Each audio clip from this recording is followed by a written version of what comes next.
Good morning, guys. How we doing? Welcome back. Apologies, been a little bit quiet. Obviously, I do have a couple of things that I do have to do myself as well. So, coming back to the charts now. After last week, I believe the last things we were looking at was the Japanese yen, and then I highlighted the fact that the gold was going to be the opportunity that I was looking to next. So, from top to bottom here.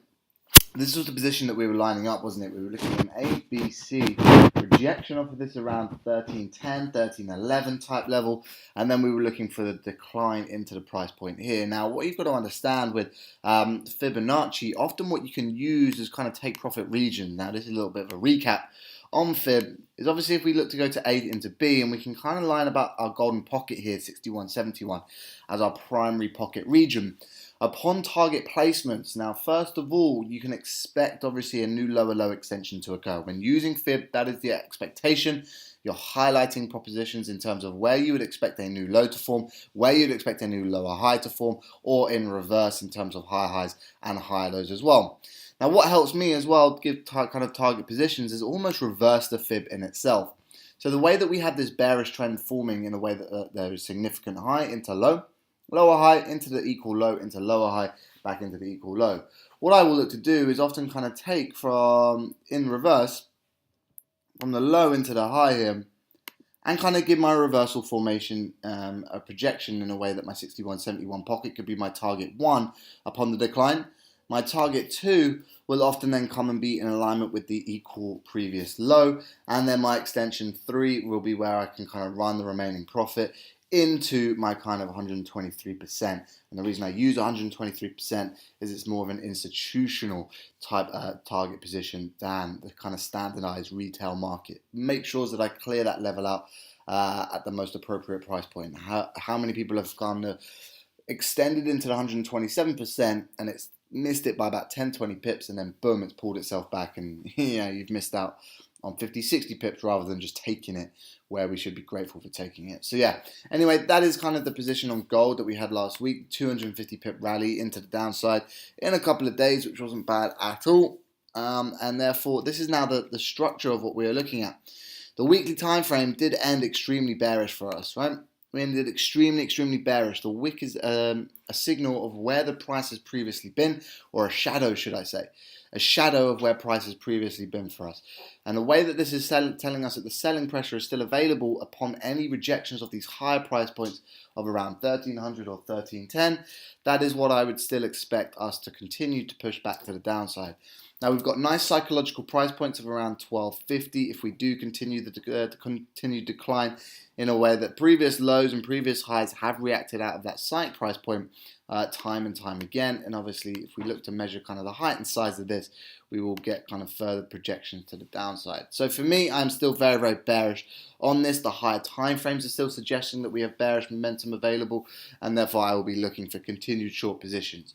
Now whether or not we have to have another pullback up, maybe we have to pull back up into here and we can complete maybe our fourth wave, 1, 2, and 3. Maybe we'll have to come pull back up into here and then look for the reaction off of 1300, which would be a very smart move. That would be a high probability setup, and we could expect a break and then look to hold that thing out for the continuation to the downside. Now, alternatively, what I'm looking at is around this 1280 level, okay? 1280 roughly has held this support for about 1, 2, 3, 4. We're approaching now this fifth attempt down here. So although we do have the ascending trend line in play that has held these high lows, 1, 2, and 3, we are now looking for the fourth touch. If we were able to break this region of price, I would be looking for the break of that significant support level, a retest of either here or up into here, and then look for the continuation to pop us back to the downside. Now that is what I would prefer to happen on gold.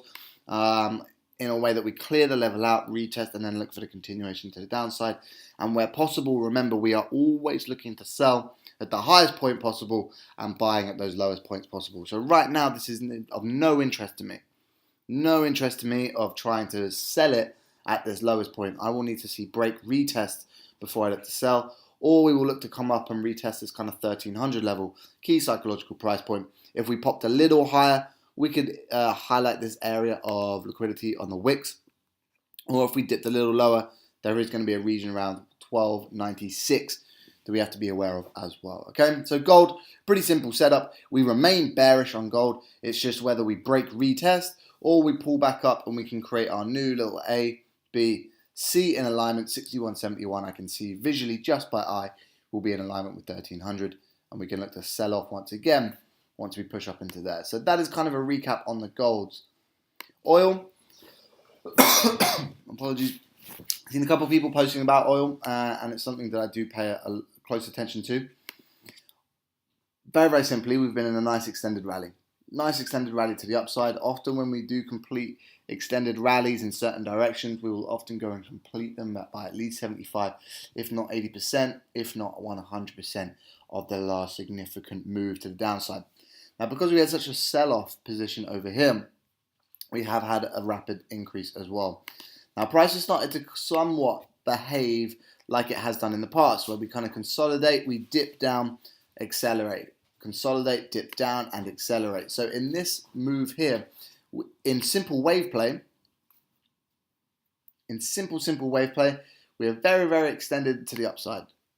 All right, on a daily time frame, if we're just looking at the wave play right now, we are at the significant high point. We can see that we formulated my favored spinning tops at the high of an extended market, and therefore we do need to see some form of correction and in behavior. We can see that on an overall bias time frame, we can see that we've got 1, 2, and we've got kind of an awaiting a third area of touch upon this descending trend line. But the trend is obviously accelerated to the upside, so therefore we can kind of look for some form of correction. And if I get rid of this right now, because trends are fantastic, but they're not my primary source of execution, we can now quite clearly see that we've got an area of around 62. That was the last point of liquidity, in a way that if we drop to the 4-hour, this could be a potential setup that's occurring right now. What I'm doing is almost tiling the chart. I'm tiling the chart in a way that if I took one of these again, we've got this block. We've got this block between here and here that the price has been moving in. Once I can get this clear significant break, I'm going to be looking for this block to then be my new period to work between. And if I can break this tile block, I will then be looking between 60 and 61 and 62. Okay, so what I've done is tiled the system here. I don't need to apply this over here because I can quite clearly see it. We've had the initial impulse move here, of which the daily time frame is suggesting that the higher time frame price action is giving us the weakness that we do need to see. Spinning tops, engulfing, you've then got the shooting star formation as well. We do just need to come and clear out this little zone in here before the, and if we do, I believe this will occur quite quickly. If we do clear this level out, I do believe this will occur quite quickly, and we will come and see 62, if not 61,775 quite rapidly. And in all honesty, what we could also be doing as well on a daily time frame, this is your last significant really kind of higher low formation, and we could look to correlate little areas in which price could come back into. Okay, 60.5. Now you've got to realize as well, commodity currency crosses are extremely reactive to key psychological price points. Zeros, 50s, 25s, 75s, quarterly figures. Because if you think about big institutions, or if you think about those that are investing or buying or purchasing kind of oil as an asset, then they're going to be using that at kind of key psychological price points, not at around 63, 321, 560. You get my point. Zeros, 50s, quarterly figures is where we are very, very responsive when we do look at commodity-based currency prices, especially when big institutions are looking to invest in that as a valuable asset. Okay, so we are looking for shorts on him. Now, in terms of directional bias, I am very, very short. In terms of execution, we've missed the original entry up at high here from last week. I was traveling last week, a fair bit of traveling last week, so I've missed the original 1, 2, and 3.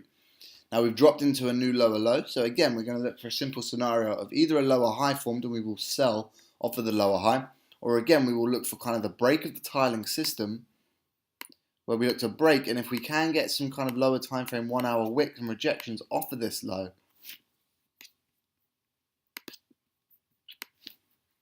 we're starting to kind of formulate some of the wicks here, right? Especially if we zoom in, we can start seeing the direction of the wicks are being placed. Here we can see that the wicks are being extended to the upside. Big reaction at the moment. I'd rather get in off of around 63,300, so I will certainly be looking at this but I am most definitely bearish on oil, and I expect this thing to maybe actually have some form of decline. Firstly, if not 200, if not 500 pips. And if we were to kind of incomplete 60, we'll be straight down towards 58 as well. We need some form of significant decline, and this could be the prime opportunity. Having rallied for such a period of time, and then just simple wave play. We are at a significant high. We formulate the price action, and we need to come and create that new high low. Okay, so commodities covered right there. That is what we are looking at. Now, across the Japanese yen, they did have that pullback and rally that I didn't quite expect from last week. All right, I'll be very open about that. They did have that significant pullback and rally. Now over here, NJ does remain kind of the weakest of the currency pairs, in a way that the New Zealand dollar is the most recent currency cross that have actually come out and said that they're looking to lower their interest rates. Therefore, that is something that we need to trade in alignment with. So we're looking to kind of sell off. Looking to kind of sell off at any opportunities, and then we will kind of take that position upon any of those pullbacks. We will then kind of look to take down. Okay, so we can see that nice consolidation period. This level of 75 is holding quite significantly. We do look at the higher time frame. We had this nice rally, but we are still capped by essentially 76. Okay, and as long as we remain below 76, this will still be a short position for myself. And it may just take until the end of today to actually formulate the formation that we need. 1 drive, 2 drive, 3 drive. We've got kind of a nice little evening star being created at this moment in time. If this does pull back up, or by the end of today, we actually end up forming the double spinning tops, I will expect 75 and hopefully begin the decline to the downside, because we can also take maybe this and see that we've kind of got the nice rejectional golden pocket region once again being in alignment with what we are looking at. Okay, so NJ, I am looking for kind of short positions back in towards 75. If we can break 75, God forbid the currency pair, we could end up doing about 250 pips. Obviously not immediately, but we may end up coming a lot lower, okay, to the downside. We can see how this was such a significant area that it may magnetize price to come back in towards the level. All right, cool. That is NJ. AJ is interesting. Kind of the move is being created as of now. 4 hour, we had this huge resistance. We had this huge resistance in here. It's something that I actually took a small position on last week. Got stopped about 20 pips. And then we had this significant rally to the upside. So this is quite clearly going to pull back towards 79.60. If we can break back below, then I think this is a good short opportunity. If we can come back below this key level price point. Because the opportunity to break and retest here would then mean a whole entirely different thing, of which we would be looking for much higher price points, okay? So it's important that we either come back below 79.60. So this isn't really a trade setup that I can see right now. We're going to have to wait for this to obviously maybe form, give it till tomorrow, give it till whenever, and then we can kind of come from there.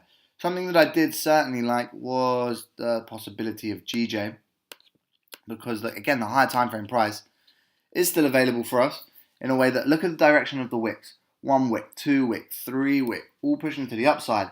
And we've got this major barrier of price around 147, if not 147.50. So when we scroll back in history, we can see on the left-hand side here that we do have significant high points. Every time the price rallied into that region, we then look to kind of decline from there as well. So GJ is certainly one that is on my watch list as well. Better moving with Wi-Fi, there we go. Daily time frame, nice liquidity wick into the high.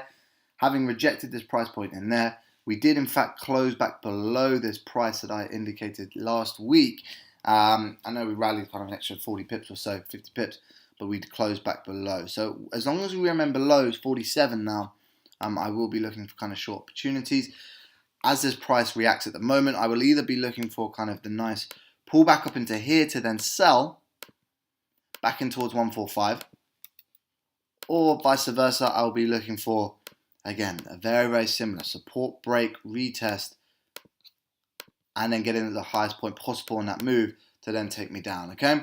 So again, either a retracement higher back in towards 147, I will look for the sell opportunity, or if I come break, retest, I will then look towards 145 on GJ as well. So that is pretty much what I'm looking at. NJ and GJ are my favorite currency crosses at the moment.